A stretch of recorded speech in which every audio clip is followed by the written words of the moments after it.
আজকে তোমাদের কতকগুলো ঘেমা ঘেমা সেট দেখাবো। তো ঘেমা বলছি এই কারণেই, আজকে সেটগুলো সত্যি এই ঘেমা ঘেমাই আছে যেগুলো আনবক্সিং করেছি। ফার্স্টে তো দেখলে একটা ঘ্যামওয়ালা সেট আইফোন 15, এরপর রিয়েলমির কয়েকটা প্রোডাক্ট দেখাবো, আবার মাঝে মাঝে অন্য প্রোডাক্টও দেখাবো। রিয়েলমি 13 প্লাসের 2-3টা কালার দেখালাম, এটা হচ্ছে 13 প্রো প্লাস, দুর্দান্ত করেছে এটাও।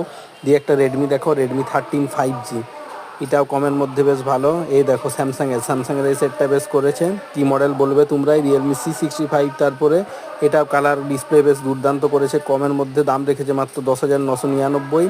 তারপর আবার রিয়েলমি 13 প্লাস মোটর, এই দেখো ঘ্যামচাক কালার যাকে বলে, আর সলিড পারফরমেন্স আছে এটার, এই সেটটা দেখতে পারো কমের মধ্যে। আবার চলে এসেছে রিয়েলমি, তারপর রেডমি, না সরি এটা রেডমি লয় গো, এটা T3 লাইট বটে, ভিভো।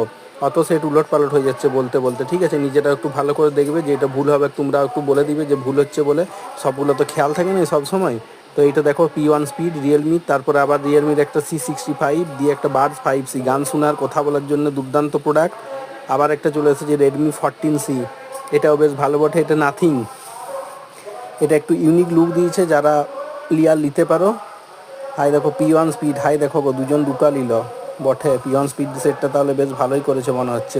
পোকো কমের মধ্যে এটাও বেশ ভালো। দিয়ে আবার একটা রেডমি সেট ইয়ারা লিয়েছে, ওই যে ছবি তুলেছে দেখাচ্ছে। দিয়ে ওপো A3X, এটার তো কালারটা বলার নাই কিছু, সলিড কালার, সেটটার থেকে কালারটা বেশি ভালো লাগছে আমার। আবার ইনফিনিক্সের একটা সেট, তারপরে আবার এটা কি চলে এসেছে রিয়েলমি কত বিক্রি হয়েছে যে কে যেন, ওয়ানপ্লাসের এই কালারটাও বেশ দুর্দান্ত কালার করেছে। তারপর আবার একটা ওপো, গলাটাই শুকায় গেলো বলতে বলতে, ওপোর পরে আবার চলে এসেছে মোটো G35। এই দেখো ভিভোর, এইটা তো বলবো না আর কিছু, এটা সবাই জানো কি মডেল না মডেল কীরকম করেছে। হাই দেখো এবার সেটের আর ড্রেসের একদম কালার ম্যাচিং করে সেট নিয়েছে। দিয়ে আবার একটা ওপোর স্যামসাং, দিয়ে আবার রেডমির পরে আবার কি চলে আসছে রেডমির প্যাড এসি, এটা পড়াশোনার জন্য ভালো জিনিস বটে, নিতে পারো যাদের